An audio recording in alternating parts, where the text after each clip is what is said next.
여호와께서 사무엘에게 이르시되 그의 용모와 키를 보지 말라. 내가 이미 그를 버렸노라. 내가 보는 것은 사람과 같지 아니하니 사람은 외모를 보거니와 나 여호와는 중심을 보느니라 하시더라. 아멘. 자, 우리 구약 파노라마 13번째 시간입니다. 지난주에 사사기 이제 룻기를 이렇게 살펴봤는데요. 사사기는 첫 번째는 자기 소견이라 그랬어요. 자기 소견에 옳은 대로 행동했기 때문에 하나님이 그 시대를 정하셨다. 그래서 우리는 그 왕을 우리 하나님으로 삼아야 되는 줄로 이렇게 알고 있습니다. 두 번째는 사사기에 이제 패턴이 있다 그랬잖아요. 그 사사기 패턴이 5가지의 패턴이 사사기에 12명이니까 12번 이어진다. 그래서 죄를 짓고 심판받고, 심판이니까 간구하시니 하나님이 사사를 보내셔서 구원하고 났더니 인간인지라 망각하고, 이 5가지가 이 5가지의 패턴이 12번 12사사를 통해서 계속 이어진다. 우리가 이것을 살펴봤습니다. 세 번째는 사사기에서 이제 우리가 주목할 수 있는 게 여호와의 영이다 그랬어요. 여호와의 영, 하나님의 영, 성령의 영이 계속 충만하게 하는데 4가지 단어를 통해서 우리가 봤습니다. 압박하는 거, 돌진하게 하시고, 임재하시고, 옷 입듯이 우리에게 임하시는 여호와의 영을 살펴보았습니다. 그래서 사사기에는 성령의 영, 여호와의 영의 역사가 많이 나타난다 살펴봤습니다. 마지막 룻기는 이방 여인이잖아요. 모압 여인. 룻기는 예수 그리스도의 오시는 길을 준비한 여인이다. 그래서 룻을 통해서 다윗의 자손이 나오고, 다윗을 통해서 예수 그리스도가 오시는 그 길을 준비한 이방 여인이었다. 마태복음에도 기록된 5명의 믿음의 여인 중 하나였다라는 것입니다. 이 룻이 여호와를 붙들었잖아요. 여호와 안에 붙들고 살았는데 우리 여호와 하나님을 붙들고 살아가는 우리가 되어야 될 줄로 믿습니다. 오늘은 역사서를 지금 계속 보고 있는데요. 일반 역사서가 12권 있는데, 지난 시간까지 우리가 사사시대를 살폈잖아요. 여호수아, 사사기, 룻기. 그래서 이제 왕정시대를 살피는 지금 가장 중심에 있습니다. 왕정시대는 삼상하, 열왕기, 상하, 역대, 상하 이렇게 나누죠. 그래서 둘 이렇게 나누고 있습니다. 오늘은 그 첫 시작인 사무엘 상하를 이렇게 이제 다뤄볼 텐데, 배경은 어디냐면 그러니까 사무엘 전 사사시대 말미부터 시작해서 다윗까지의 삶이 사무엘 상하에 기록되어져 있습니다. 전통적으로는 이 사무엘 상하의 저자가 누구냐?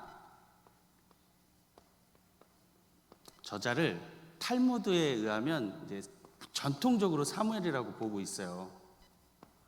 열왕기 상하는 탈무드에서 누구로 보냐면 예레미야로 보고 있긴 합니다. 근데 이제 학자들에게 지금 강력히 주장되는 것은 그게 많이 우리가 성도들이 이걸 막 외우고 그럴 필요는 없는데, 사무엘 상하와 열왕기 상하가 누가 썼냐고 보냐면 신명기적 저자다 이렇게 보고 있어요. 이런 말이 들리면 내 목사님한테 들어본 기억이 있어 이러면 우리 옥동무한교회 성도 수준이 높아지는 거예요. 그래서 사무엘 상하하고 열왕기 상하가 신명기적 문체를 가진 모세의 계약 사상, 이스라엘 다윗 왕조, 이 사상이 흘러내려오고 있는 여호와를 믿으면 축복, 순종 축복, 불순종 저주, 이 흐름이 이어지고 있는 신명기에서부터 이 모든 그 문체가 비슷한 어떤 저자가 썼을 거다라고 지금 학계에서는 많이 주장되고 있어요. 그래서 예루살렘 위주로 다윗 왕조를 중심으로 하는 그 신학적인 경향성이 있다. 그리고 포로기 이후에 우리가 다시금 신학을 회복하려고 하는 어떤 그런 신학 사상에서 써졌을 것이다 라고 학계에서는 지금 주장되고 있습니다. 이걸 그냥 듣고 아시면 될 것 같아요.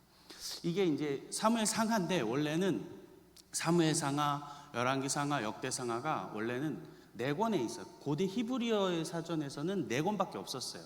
그러니까 분리가 안 됐다는 거죠. 이 분리를 누가 시켰냐면 70인역이라는 것이 있습니다. 그냥 들어만 보세요. 70인역은 구약 성경을 히브리어를 신약의 언어인 헬라어로 바꿔낸 거예요. 그때에 이제 6권으로 이제 분리가 됐다 그래. 사무엘 상하를, 열왕기 상하를 이렇게 착 분리를 시켜놓은 거죠.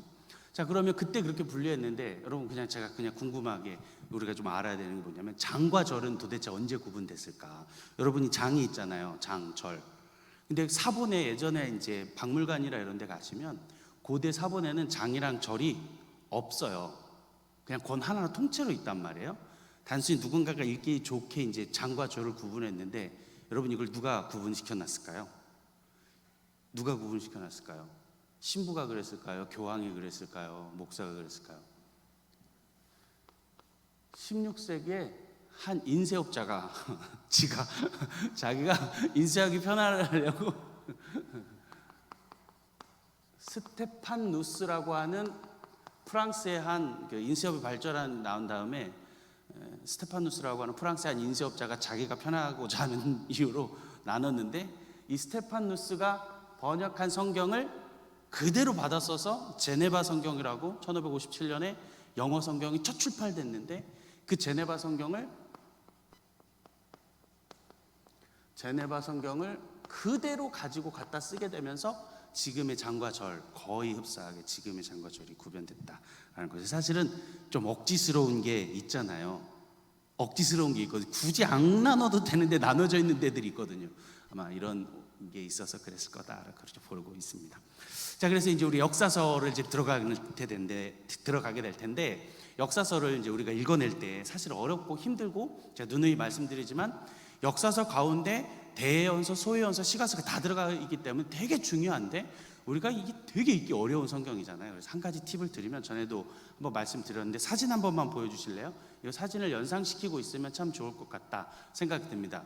물고기 같이 안 보이지만 물고기라고 생각하고 앞에 머리, 중앙에 몸통, 뒤에 꼬리예요. 그래서 역사서를 읽을 때 이 물고기를 좀 상상하시면 참 도움이 되겠다. 이게 성경이 읽어지는 이해실 그 사모가 말한 부분인데 참 도움이 되겠다. 저는 그렇게 생각했습니다. 그래서 물고기를 생각해 보시는 거예요. 그래서 이 물고기 이쪽 이쪽을 이제 우리가 다루게 될 텐데 여기를 삼상하라고 일단 보시는 거예요. 그래서 사무엘부터 시작해서 초대왕 사울, 다윗, 그 다음에 마지막 여기서 솔로몬. 왜요? 솔로몬 때 이후로 나라가 나눠지잖아요. 그래서 이 머리 부분을 삼상하로 보는 것입니다. 사무엘, 사울, 다윗과 솔로몬까지의 내용이죠. 그럼 이 중간은 어디죠? 이 중간은 솔로몬 이후에 나라가 나눠지고 나서 우리가 엑스로 하겠습니다. 북이스라엘이 되고 밑에는 남유다가 되죠. 북이스라엘은 10개의 지파가, 남유다에는 2개의 지파가, 유다와 베냐민 2개의 지파가 나뉘게 됩니다. 그래서 이 두 왕국의 내용이 열왕기상하, 여기를 왕상하라고 우리가 보게 됩니다. 왕상하. 그래서 사실 왕상하가 제일 읽기가 어렵습니다. 왜냐하면 북이스라엘 내용도 있어야 되고 남유다 왕국도 있어야 되기 때문에 북이스라엘 몇 년에 남유다 왕 몇 년이 왕이 되니 몇 년간 통치하더라. 이게 계속 반복되기 때문에 우리가 읽기가 어려운데 이 부분, 이 두 개라 생각하시면 되겠고, 왕상하에는 여러분 남유다의 내용이 별로 없어요. 북이스라엘 중심으로 되어 있습니다. 왜 그러냐? 그래서 이 열왕기 상하를 읽을 때 다음 시간에 좀 더 살펴보겠지만 누구를 기억했냐면 5명의 인물을 기억하면 읽기가 좋습니다. 북이스라엘의 악독한 왕 아합과 이 아합을 무찌르기 위한 선지자 엘리야가 이 아합 가문을 무찌르기 위해서 3명에게 기름 붓습니다. 첫 번째 제자 엘리사, 두 번째 예후, 그리고 하사엘. 요 내용이 몸통에 들어가 있습니다. 그래서 이것만 기억하시면 나중에 성경을 보실 때 아합을 무찌르고 있는 내용이 지금 막 나오고 있구나. 엘리야, 엘리사가 나오고 있구나. 보시면 되겠어요. 이 꼬리인데, 꼬리는 역대상하로 우리가 볼 수 있습니다. 꼬리는 역대기인데 나중에 다시 보겠지만 잠깐만 거론하면, 역대상하는 누가 썼느냐? 전통적으로 에스라가 썼다고 봐요. 에스라는 누구냐? 포로고 잡혀간 다음에 70년 있다가 복귀한 사람이잖아요. 포로 귀환 공동체에 에스라가 썼어요. 그러니까 에스라에게 중요한 건 뭐냐면 정체성을 살려야 되는 거거든요. 이스라엘이 누구냐, 땅은 누구냐, 우리의 성전은 어디 있느냐, 이게 중요하잖아요. 그러니까 에스라는 북이스라엘은 제껴버립니다. 제껴. 얘네들은 이방인이 됐어. 그래가지고 남유다를 중심으로 써내려가는데 정체성을 살피려고 족보를 그렇게 많이 기록해놨습니다.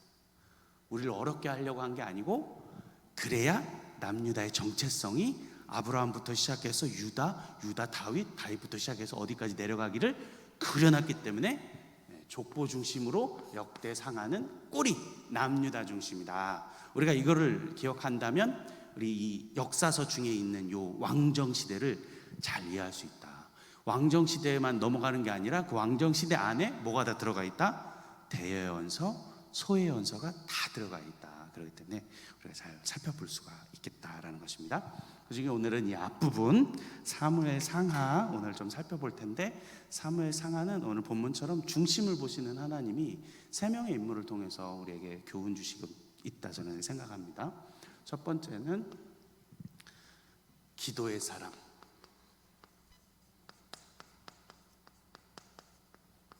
사무엘입니다.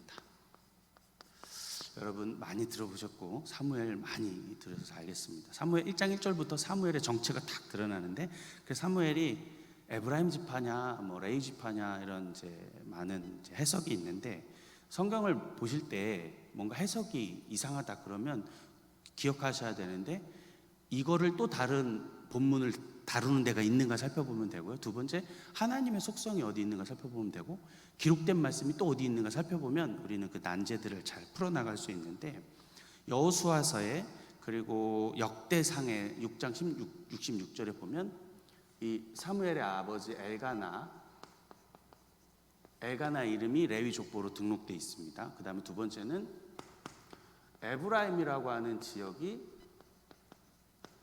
레위의 기업이었습니다. 그러니까 레위는 땅이 없잖아요. 레위는 땅이 없는데 레위에게 살 목초지를 줬단 말이에요. 그 목초지 중 하나가 에브라임이었어요. 그래서 레위 지파로 보는 것이 지금 많이 인정되고 있는 사실이기도 합니다. 사무엘상 8장 1절로 보면 이렇게 기록되어져 있어요. 사무엘이 늙음에 그의 아들들을 이스라엘 사사로 삼으니 그랬어요. 그러니까 사무엘이 마지막 사사였던 것 같아요. 그의 아들까지 해서 그 사무엘 가문이 마지막 사사. 왜 그러는가? 사무엘이 누구를 세우냐면 사울을 세우잖아요. 사울은 이스라엘 초대 왕이니까 마지막 사사의 역할을 감당한 게 아닌가. 여러분 더 잘 아시겠지만 사무엘 엄마가 누구죠? 한나가 기도로 만들었잖아요. 기도로 세웠잖아요. 기도로 낳고 기도로 세운 사람이잖아요. 그래가지고 사실은 한국 성도들 가운데 어머니 한나 때문에 수없이 많은 목사님들이 부모님의 서원에 이끌려가지고 신학교 성지 동산으로 뒷목일 잡혀가지고 끌려가고는 수없이 많은 목사님들이 계신 걸로 저는 알고 있는데, 저는 그래서 참 그 책을 되게 좋아합니다. 김남준 목사님이 책을 하나 썼는데 자네 정말 그 길을 가려나 라는 책을 되게 좋아하는 책인데, 사무엘을 보면 서원을 우리가 구분할 수가 있어요. 서원 당하잖아요. 사무엘 서원 당한 거죠. 뭐 서원이 세 가지가 있는 것 같습니다. 부모님이 서원한 경우 성경에서 사무엘이죠. 두 번째, 본인이 서원한 경우 성경에 누가 있을까요? 뭐 더 있을 수도 있겠지만 저는 사도 바울 서원했잖아요. 독신으로 하나님 앞에 드리고 하나님의 삶 평생 드리죠. 그다음에 세 번째는 생각해 볼 수 있는 거는 하나님이 직접 구별시킨 사람 있는 것 같아요. 성경 안에 삼손이 그랬고 세례 요한이 그랬던 것 같아요. 뭐 이거를 나시린으로 볼 수도 있지만 어쨌든 하나님이 구별해가지고 하나님이 사용한 사람이 아닐까라고 봅니다. 여러분, 근데 한나를 이야기를 많이 들으셔서 알지만 기가 막히고 코가 막힌 사실은 한나가 임신하지 못해가지고 그 분인나 대적에게 고난당하고 핍박당하고 미움당하고 막 그 모든 고난 환난이 다 어디서부터 왔다고 성경에 기록되어 있어요? 하나님이 그랬거든요. 여러분, 성경 나중에 잘 읽어보세요. 하나님이 임신하지 못하게 하셨거든요. 그 모든 것들이 다 하나님으로부터. 그래서 한나가 하는 게 뭐예요? 기도하잖아요. 기도하기 시작. 기도해서 아이를 낳죠. 또 기도해서 아이를 키우죠. 여러분, 한나가 서원한 다음에 이 사무엘을 성전에 바치고 난 다음에 하는 일이 뭐예요? 매년마다 에봇이 뭐냐면 제사장 옷이거든요. 제사장 옷. 이거를 아이가 자라면 자랄수록 클 거 아닙니까? 이거를 매년 갖다 주었거든요. 여러분, 에봇을 지으면서 한나가 하는 일이 뭐였겠어요? 매년 기도했겠죠. 그때 당시 엘리 대제사장과 그 아들들이 망나니 짓을 하고 있었기 때문에 한나도 들어서 알았을 거 아닙니까? 그럼 우리 아들이 그 일들을 잘 감당하기 위해서 에봇을 지으면서 하는 일이 뭐였겠어요? 계속 기도. 엄마가 계속 기도했습니다. 기도로 나온, 기도로 바친, 기도로 태어나게 한, 기도로 세운 한나.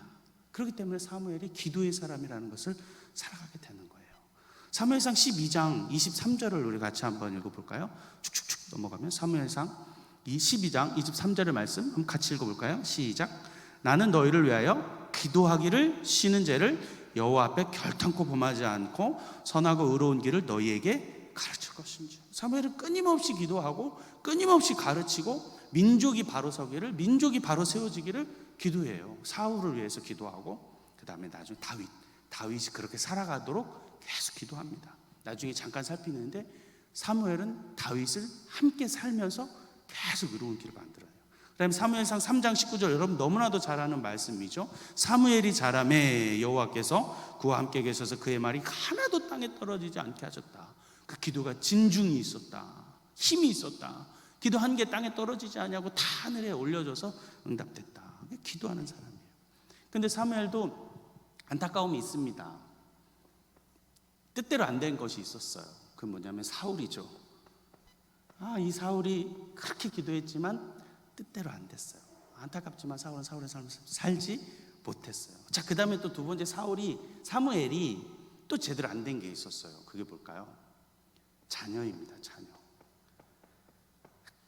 여러분, 사무엘이 성전에서 자라면서 엘리 대제사장들의 아들들이 망나니 짓을 하는 걸 봤잖아요. 봤으면 안 그래야 되잖아요. 근데 사무엘도 똑같아요. 그래서 성경을 봐도 어디를 봐도 동서고금을 막론하고 자녀의 문제는 우리가 할 수 없는 일 같아요. 그렇죠, 원사님? 우리가 잘 안 되는 것 같아요. 그래서 끊임없이 사무엘이 뭐 하는 거예요? 끊임없이 기도해. 그래서 이 기도로 나중에 나보고 다윗을 가르쳐서 세우게 된다는 걸 볼 수가 있습니다.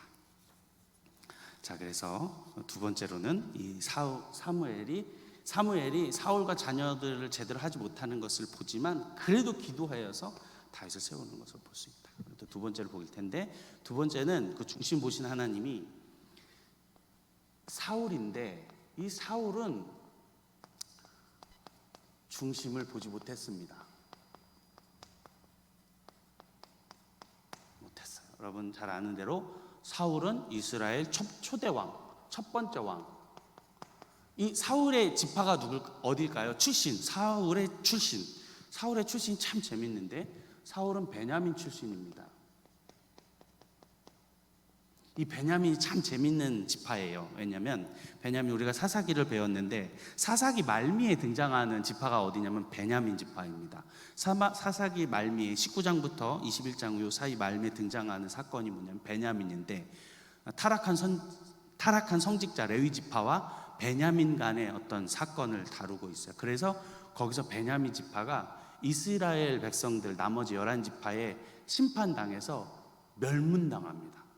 다 멸문당해요. 몇 명만 남냐면 400명만 남아요.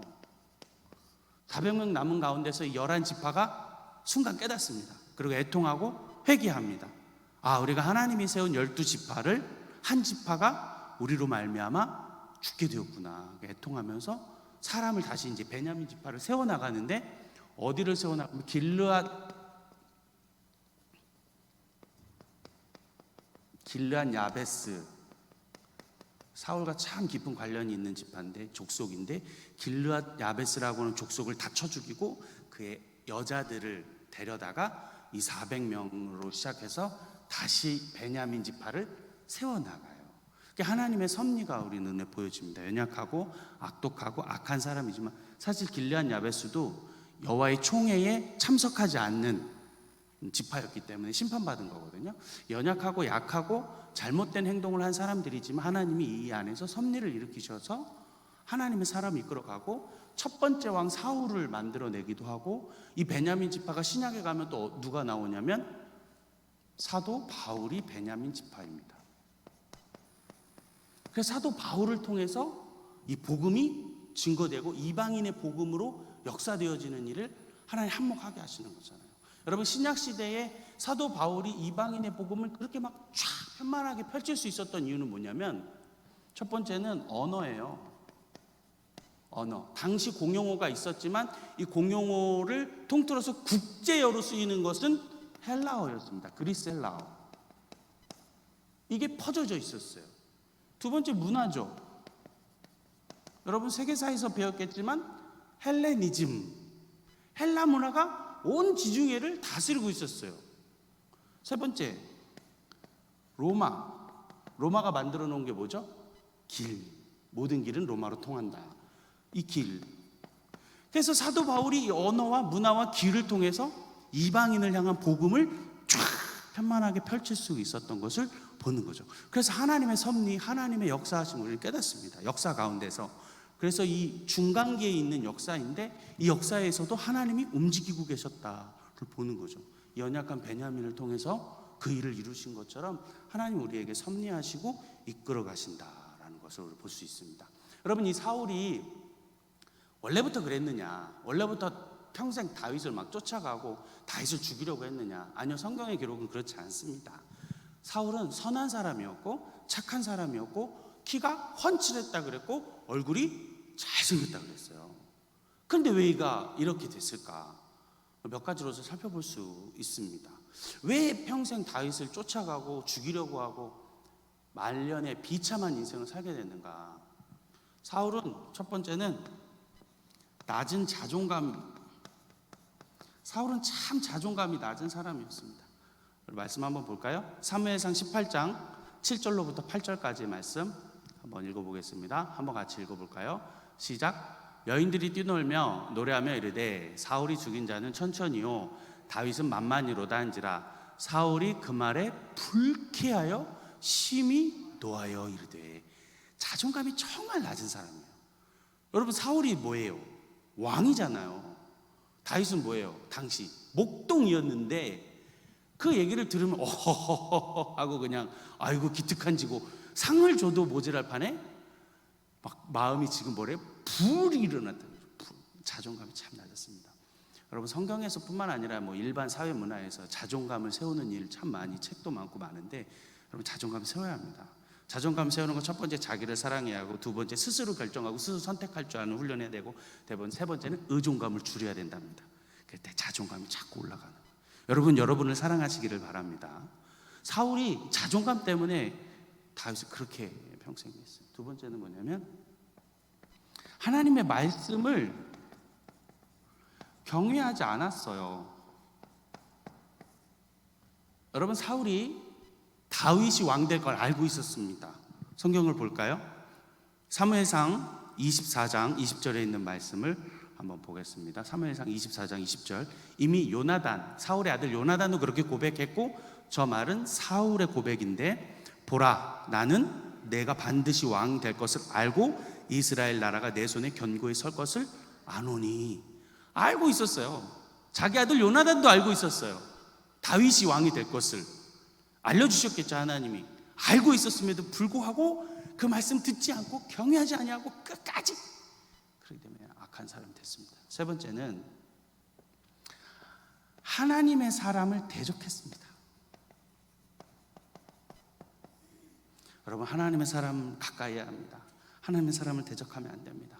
그 곁을 떠나서는 안 됩니다. 여러분, 성경의 역사 속에서 하나님의 사람을 떠난 사람이 잘 되지 않습니다. 누가 그랬을까요? 이삭의 반대편에 서고 이삭을 미워하고 어린 이삭을 놀리고 미워하고 질투하고 못된 짓 하던 이스마엘이 반대편에 서죠. 여러분, 축복의 사람 야곱을 죽이려 하고 야곱의 반대편에 선 사람 에서가 그렇습니다. 하나님의 사람을 대적하면 안 되고 하나님의 사람을 가까이 해야 합니다. 여러분, 유다의 마지막 왕 시드기야가 에레미야를 옆에 두고 에레미야 말을 듣긴 들어요. 이 왕이 듣긴 듣는데 자기의 위치, 이 사람도 자존감이 낮은 사람이었는데 자존감, 뭔가 왕으로서 해야 되는 것 때문에 끊임없이 에레미야 말을 듣지 않습니다. 하나님의 명령이 계속 들려지는데 그 명령에 가까이 하고 에레미야를 가까이 두고 옆에도 두고 살아야 되는데 에레미야를 멀리 떨쳐버리고 구덩이에 쳐박고 하나님 말씀 듣지 않고 애굽으로 향해 버려서 두 눈 뽑히고 아들 죽는 거 다 보고 두 눈 뽑히고 평생 감옥에서 죽어 사는 아주 비참한 인생을 사는 거예요. 사울 역시 하나님의 사람을 평생 대적합니다. 평생 쫓아가요. 사무엘상 18장 10절로 볼까요? 10절과 29절 계속 연속으로 한번 보겠습니다. 사무엘상 18장 10절에서 뭐라 그래요? 다윗을 대적하고 난 다음 그 절이거든요. 다윗을 대적하고 나서 질투하고 난 다음에 10절, 그 이튿날 하나님께서 부리시는 악령이 사울에게 힘있게 내립니다. 하나님의 사람 다윗을 시기하고 질투하고 그 다음날 악령이 내려요. 29절, 사울이 다윗을 더욱더욱 두려워하여 평생에 다윗의 대적이 됩니다. 더욱더욱 두려워하지 말고 다윗 가까이 있었으면 정말 멋진 사람, 성경 역사가 달라졌을 텐데 하나님 대적하게 되죠. 그래서 중심을 보지 못한 사울을 우리는 볼 수가 있습니다. 마지막 사무엘 상하를 보면 이제 우리 다윗을 봐야 되죠. 다윗은 중심으로 다윗이 걸어간 길이 있습니다. 오늘 그 다윗이 걸어간 길을 좀 한번 살펴볼 텐데 다윗은 중심으로 걸었죠. 여러분, 오늘 본문 읽었잖아요. 16장 7절로 보니까 사람은 외모를 보거니와 나 여호와는 중심을 보느니라. 오늘 본문을 같이 읽었는데 여러분, 왜 사무엘에게 이 말씀하셨을까요? 사무엘이 사울을 피해가지고 몰래 베들레헴에 가서 다윗에게 기름 부러 간 거 아니에요? 근데 갑자기 나 여호와는 중심을 보느니라 라고 말한단 말이에요. 왜 그랬을까? 이새를 불러가지고 아들들 데리고 와라 그럽니다. 아들들을 쭉 다 보죠. 원래는 8명 있었는데 7명만 데리고 와요. 6절로 보니까 첫째부터 사무엘은 사실은 뿅 갔어요. 엘리압이 잘생겼었거든요. 준수했었거든요. 첫째 아들, 이새의 첫째 아들, 아버지 이새의 첫 번째 엘리압이 아주 괜찮았던 것 같아요. 사무엘이 아주 뿅 갔어요. 그러니까 7절에서 말하는 거예요. 나는 중심을 본다. 사무엘 정신 차려 라고 말해주는 거예요. 다 봤는데 없냐, 이것이 끝이냐 라고 물으면 아닙니다. 목동 다윗 하나가 있는데, 그러니까 아버지 이새에게 막내는 안중에도 없었던 거죠. 계산도 없었어요. 여러분, 막내라는 그렇습니다. 제가 막내인데 막내는 안중이 없어요. 다 장남이지. 안중이 없었던 거예요. 아웃 오브 안중. 다윗은 안중에도 없었어. 데리고 오지도 않고 부르지도 않고. 참 역사의 이 아버지가 참 안 됐어. 다윗 불러와라. 그런데 여러분, 다윗이 어떤 사람이었어요? 목동이잖아요. 직업부터 일단 벌써 뭔가 느낌이 오시잖아요. 목동, 우리 목자 되시는 예수, 목동이잖아요. 양떼를 키우면서 들에서 꼴을 먹이며 물을 먹이는 그 하나님의 마음을 묵상했겠죠. 여러분, 이삭이 부엘라 헤로이에서 묵상하는 가운데, 하나님 말씀을 묵상하는 가운데 누구 만나요? 리브가를 만나거든요. 하나님 말씀 묵상하다가 여인을 만나고, 하나님 말씀 묵상하다가 주님을 만나고, 기후를 만나고 놀라운 은혜를 경험하는 거예요. 묵상이 있거든요. 그 목동인 다윗이 들에서 주를 묵상하고 소와 사자와 늑대를 쫓으면서 하나님을 경험하게 되는 거예요. 목동 다윗을 설령 외모는 그때 별 볼 일 없었을지 모르지만 사무엘에게 이 말씀하신 이유는 뭐냐면 중심을 봐라. 나는 그 중심을 본다. 목동 다윗이 그때부터 여호와 하나님을 중심에 두고 잘 섬겼던 것이죠. 그 중심의 그 길을 걸어갔던 것이에요. 그래서 사무엘이 그때부터 다윗을 가르치는 거예요. 양육합니다. 실패했잖아요, 2번이나. 그러니까 이제 제대로 양육을 하게 되는 거예요. 어디 갔어? 사울 실패하고 자기 자녀들도 실패했지만 다윗이 바른 길을 걸어갈 수 있도록 사무엘이 계속해서 잘 양육하게 됩니다. 오늘 그 다윗이 어떤 길을 걸어갔는가 성경 살펴보면서 좀 보도록 하겠습니다. 첫 번째 간 길이 있습니다. 다윗이 걸어간 길. 다윗은 이건 너무 유다 지파 사람이고 16장 보면 이새의 고향, 다윗의 고향이 어디죠? 베들레헴입니다. 여기서부터 뭔가 딱 느낌이 오시잖아요. 벌써 출신이 베들레헴이래. 베들레헴은 뜻이 이 히브리어로 2가지거든요. 베이트라고 하는 뜻하고 플러스 레헴. 이 2가지 히브리어가 합쳐졌습니다. 베이트, 레헴, 베들레헴. 베이트는 집이고요. 레헴은 빵입니다. 빵 혹은 떡. 우리식으로 말하면 밥집인 거죠. 밥집. 베들레헴에서 누가 나세요? 예수님이 나시잖아요. 다윗이 걸어간 곳은 베들레헴, 예수 그리스도의 예표가 되어지고 있는 것이죠. 이미 출생부터 베들레헴이잖아요. 그리고 두 번째, 그렇게 골리앗을 무찌르고 나서 사윗에게 쫓겨가서 어디로 가느냐? 사무엘상 19장을 보면 라마 나요시라는 곳을 갑니다. 19장에 여기서 사무엘과 양육하는 시간을 갖는 거예요. 라마 나요시 무엇이냐면 여호와의 영이 임하는 곳입니다. 하나님의 영이 임하는 것이에요. 누가 어느 사람이 가더라도 여호와의 영이 임한 곳입니다. 사울의 종들이 가도 임했고 사울 스스로 가도 여호와의 영이 임했고 그 여호와의 영이 임한 곳에서 사무엘과 다윗이 이곳에서 지낸 거예요. 그 거룩한 길을 갈 수 있도록 양육받은 것이죠. 세 번째, 다윗이 어떤 길을 가느냐? 아둘람이라고 하는 곳을 갑니다. 아둘람 굴. 사무엘상 22장에 있죠. 우리 말씀 같이 한번 읽어보겠습니다. 사무엘상 22장 2절에 있는 말씀 함께 읽어볼까요? 환난당한 모든 자와 빚진 모든 자와 마음이 원통한 자가 다 그에게로 모였고 그는 그들의 우두머리가 되었는데 그와 함께한 자가 400명 가량이었더라. 아둘람 굴에 하나님의 사람이 있는 곳에 사람이 몰려들기 시작했는데 원통한 자, 아픈 자, 비통한 자, 힘든 자, 죄인 모든 사람이 다윗에게로 몰려와 그것이 하나의 구원초소가 되고 다윗에게 몰려드는 거잖아요. 예수에게로 우리는 가야 하는 줄로 압니다.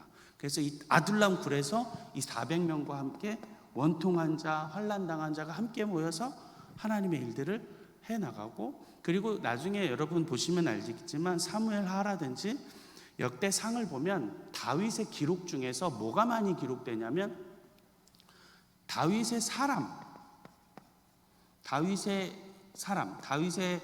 군사, 다윗의 군사의 이름이 2장 혹은 1장, 3장에 걸쳐가지고 이름이 쭉 기록되어 있어요.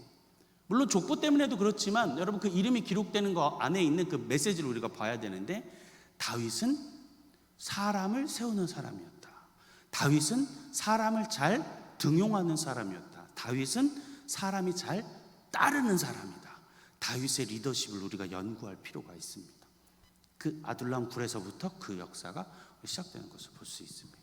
또 다윗이 어디로 가느냐? 엔게디로 갑니다. 엔게디는 갈릴리 호수 요단강 사해의 왼쪽 편 중간쯤에 있는 지역인데 에스겔에서 거론되는 지역입니다. 에스겔에 어디서 거론되냐면 성령의 생수의 성령의 강물이 성전에서부터 흘러넘치기 시작하잖아요. 그곳이 시작되는 것입니다. 에스겔 47장 10절의 말씀 한번 같이 읽어보겠습니다. 에스겔 47장 10절 함께 읽을까요? 또 이 강가에 어부가 설 것이니 엔게디에서부터 에네글라임까지 그물 치는 곳이 될 것이라. 그 고기가 각기 종류를 따라 큰 바다의 고기같이 힘이 많으려니와. 아멘. 에스겔이 성전에서 환상을 보는 거잖아요. 성전에서부터 흘러나오는 생명의 성령의 생수의 강물이 흘러나가는데 어디서부터? 엔게디에서부터. 이 엔게디는 성령에 닿는 곳, 생수의 강물이 닿는 곳, 여호와의 영이 충만한 곳, 성령의 능력이 함께 있는 곳에 누가 가? 다윗이 그곳에 간다. 다윗이 그곳을 걸어간다라는 것입니다. 다섯 번째, 다윗은 어디로 가느냐? 헤브론을 갑니다.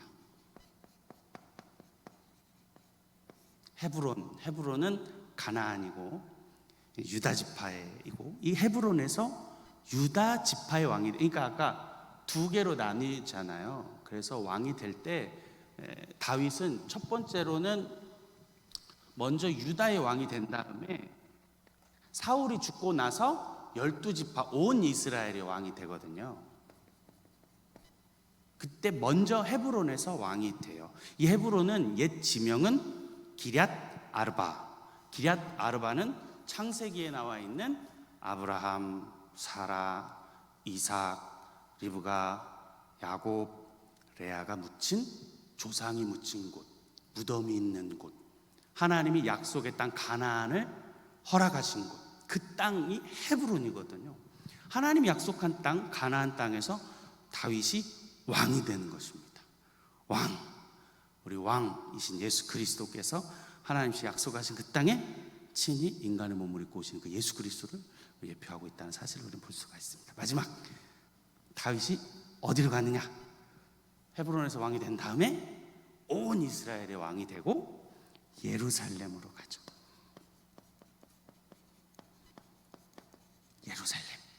예루살렘에서 이스라엘 수도로 삼고 온 이스라엘을 다스리게 됩니다. 여러분, 이 예루살렘이 뭐죠? 성전이 지어지는 곳이죠. 성전. 모리아 땅에서 아브라함이 하나님의 명령을 듣죠. 너의 독자 이삭을 모리아 땅 내가 선택한 그 산에서 번제로 드려라 한 그 땅 예루살렘입니다. 그 모리아산 그 땅은 나중에 다윗이 범죄하고 교만해가지고 인구조사를 하고 난 다음에 아라우나의 타작마당이 되는 곳이죠. 그래서 이곳에서 하나님의 성전이 첫 번째로 지어지는 거예요. 첫 번째 성전, 첫 번째 다윗이 준비하고 솔로몬이 세우는 제1성전이 됩니다. 제2성전은 바벨론이 무너뜨리고 제2성전은 포로기가 되고 나서 수룹바벨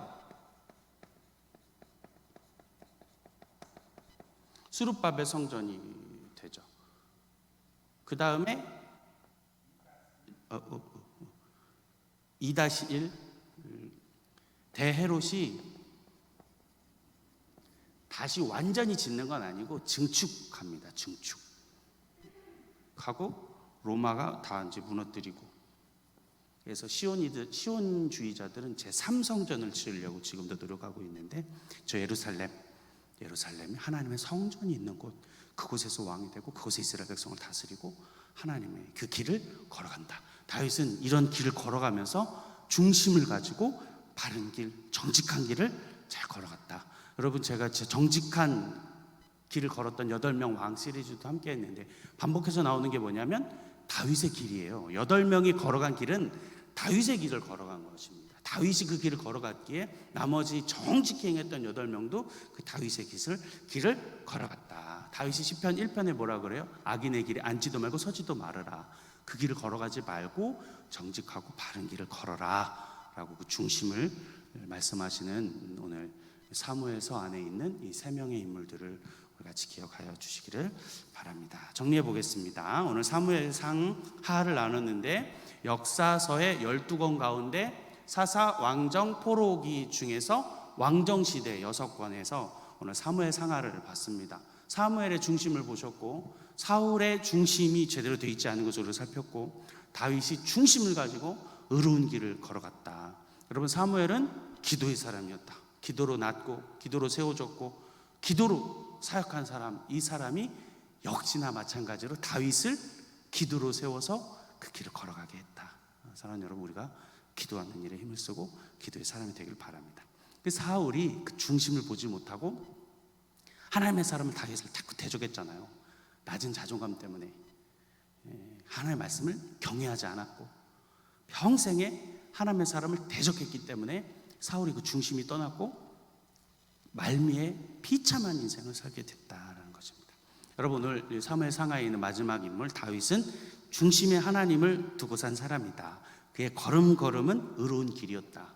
베들레헴, 라마나옳, 아둘람, 엔게디, 헤브론, 예루살렘에 이르기까지 중심을 가지고 그 길을 잘 걸어갔다.